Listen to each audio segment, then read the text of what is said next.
Hoje aqui na Alô Você Magazine temos com a gente o Cláudio Junqueira. Ele é um dos maiores jornalistas de São Paulo e já está há muito tempo trabalhando no meio da comunicação. Eu queria que você contasse um pouquinho pra gente da sua história no meio jornalístico e comunicativo. Olá, Jéssica, é um prazer estar com você, todos os leitores da Alô Você, e poder falar um pouquinho de comunicação, de jornalismo e principalmente o rádio, que é o veículo que eu escolhi, né, para trabalhar, para desempenhar minha função jornalística. Bom, eu sempre tive contato com o jornalismo, desde pequeno, né? O meu pai e os meus tios trabalharam na TV Globo de São Paulo por muito tempo, então eu convivia ali no ambiente jornalístico, né? Porque muitas vezes a pauta começava no trabalho e terminava na mesa de casa.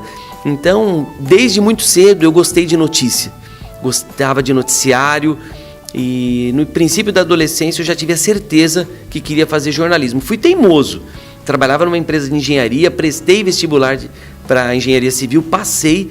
E quando eu estava fazendo a matrícula eu falei, peraí, não é isso que eu quero. Eu gosto de comunicação, falar, saber da vida das pessoas, me reportar, né, contar as histórias das pessoas. Aí eu falei, não quero engenharia.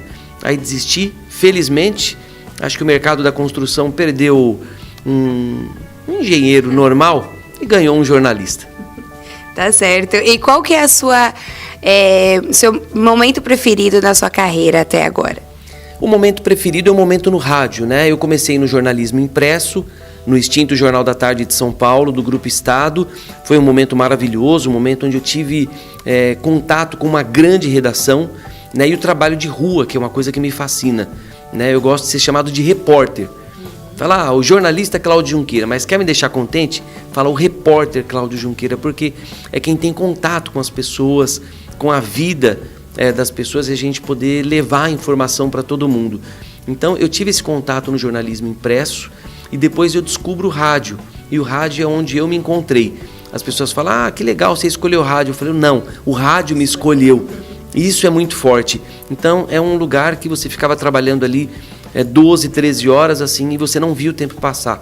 A questão do dinamismo, o ao vivo do rádio, isso é muito forte, isso é muito impactante. Então realmente o rádio é o veículo que me completa.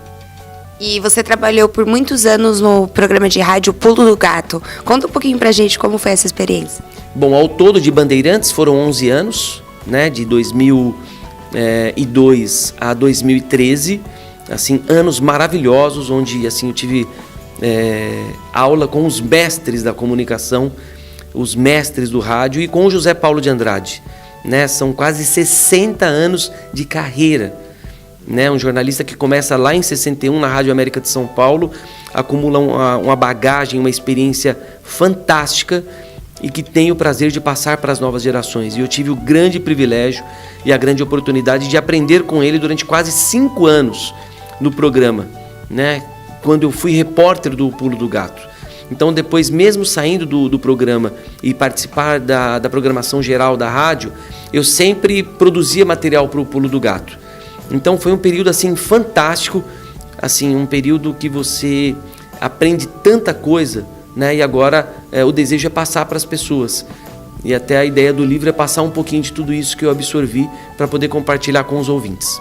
Tá certo, a gente está com o livro aqui, O Pulo do Gato, que conta um pouco da história do programa de rádio. E como que surgiu a ideia para você escrever esse livro? Na verdade, a ideia não nasce para que fosse um livro. Ela nasce para que fosse um trabalho acadêmico. Eu trabalhando ainda no Pulo do Gato, eu tinha muitas perguntas sobre a origem, por que o nome, por que essa concepção, né? Porque o Pulo do Gato ele foi pioneiro. Ele veio para um horário do rádio jornalismo brasileiro, em 1973, às 6h30 da manhã. E nesse horário todas as rádios tinham o quê? Programa sertanejo. Né? E o Pulo do Gato ele inova nisso, né? Ele é pioneiro nessa antecipação, e tanto que o título original do programa era para ser antecipação. Só que numa reunião 2 dias antes da estreia, o Jair Brito, que era uma pessoa genial, diretor de programação da Bandeirantes, falou, olha, antecipar a notícia em meia hora vai ser o Pulo do Gato na concorrência. E o patrocinador da época eram as pilhas Evered, a pilha do gato. Então juntou tudo. E aí então o Hélio Ribeiro, que era o diretor artístico da rádio, falou, não é antecipação o nome, vai ser o Pulo do Gato. Então aí começa o Pulo do Gato com toda a força e eu acho que o talento do José Paulo de Andrade para conduzir aí o programa nessa trajetória vitoriosa de 45 anos. Recordista brasileiro, né? O programa de rádio que só tem jornalismo é o mais antigo do Brasil na atualidade. Entendi. Como você falou, se todo mundo de São Paulo ainda não escutou o Pulo do Gato, conhece quem já escutou. Com toda certeza, com toda certeza. E tem alguma história engraçada dos bastidores do livro, dos bastidores do programa que você queria share aqui com a gente? Isso não falta, né, Jéssica? Isso não falta, que realmente a gente poder falar um pouquinho dos bastidores, porque a pessoa que ouve rádio, né, o rádio ele mexe com o imaginário das pessoas, não é igual a TV. A TV você está ali vendo a imagem, às vezes você nem presta atenção no que está sendo dito. O rádio não, ele tem que mexer, fazer a pessoa enxergar aquele momento, aquela situação. Então, é legal você poder contar os bastidores de um programa de rádio para quem é ouvinte do rádio, porque em várias situações a pessoa ela vai se encontrar, ela vai se ver ali nesse momento. Um dos principais do livro, que nem tem o José Paulo como personagem principal, tem o Salomão Esper, que é outra grande referência do rádio, vai fazer 90 anos agora, em plena atividade, foi um dos entrevistados para o livro, e ele contou uma história maravilhosa. O Salomão, na década de 60, era animador de auditório, né? Porque o rádio ele tinha essa força na década de 60, 50, 40, com os programas de auditório. E ele era animador de auditório, as rádios novelas, né? Então as pessoas chegavam em casa à noite, não tinha televisão.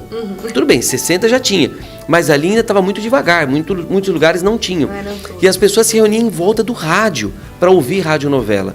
E naquele tempo o Salomão Esper era animador de auditório. E aí eu vou lá pro Rio de Janeiro agora, porque o Manuel de Nóbrega, né, um grande comunicador, ele era o apresentador e o Salomão era o animador de auditório. E ele é contratado pela Rádio Nacional do Rio de Janeiro, a peso de ouro, sai de São Paulo e vai para o Rio. E ele convidou o Salomão Esper para ser o animador de auditório dele. O Salomão achou que ia forçar muito a barra, sair de São Paulo e ir para o Rio numa rádio onde tinham vários animadores bons. O Salomão não foi. O que aconteceu? Quem que o Manuel de Nóbrega contrata para ser animador de auditório? Silvio Santos. Silvio Santos. Depois ele passa o baú da felicidade para o Silvio, porque o baú era do Manuel de Nóbrega. E o Silvio se torna esse grande comunicador, né, que nós temos até hoje. Então o Salomão, ele fala, isso aqui não é uma entrevista, é um testamento que eu nunca contei para ninguém e a gente faz questão de destacar agora e está no livro. Ele falou, quem sabe, se eu tivesse ido, eu era o Silvio Santos hoje. Né? Então veja só que bastidor esse, né? Super precioso. Então, se você até puder mostrar o livro um pouquinho, ele tem várias fotos, né? Não só os depoimentos, são várias fotos que entremeiam com as histórias, com os causos, com as notícias, que deixa o livro mais saboroso. Né? São grandes personalidades do rádio, da comunicação e do jornalismo nesses quase 60 anos de carreira do Zé Paulo. Nossa, muito incrível. Eu tenho certeza que tem muita informação valiosa e preciosa aqui dentro. E o livro já está em todo o Brasil, à venda em todo o Brasil? Em todo o Brasil, nas principais livrarias do país. Pela internet é super fácil, pela Amazon. Quem está aqui nos acompanhando nos Estados Unidos, né, pela Amazon, ele já está disponível também. No Brasil, principalmente pelo site da livraria Martins Fontes, que é martinsfontes.com.br. Geralmente, de 3 a 5 dias úteis, o nosso leitor da Alô Você recebe em casa o seu livro, né? Não aqui nos Estados Unidos, aqui pode demorar um pouquinho mais, mas vale muito a pena. Chega sim. Muito legal. Eu quero te agradecer muito por estar dividindo aqui um pouco da sua história e da história do seu livro com a Alô Você Magazine. E eu quero convidar todos vocês a dar uma olhada no livro, procura online, e eu tenho certeza que tem muito que você pode descobrir aqui sobre a comunicação brasileira e o jornalismo brasileiro. Obrigada, é um prazer ter você aqui hoje. Eu que agradeço, Jéssica, um abraço para você, toda a equipe da Alô Magazine e para você, nosso leitor, que nos privilegiou com a sua audiência, estar aqui conosco. E é claro, faço o convite mais uma vez de nos dar essa oportunidade de conhecer o nosso livro e depois entrar nas nossas redes sociais e deixar o seu comentário. Muito obrigado. Obrigada, o prazer é nosso.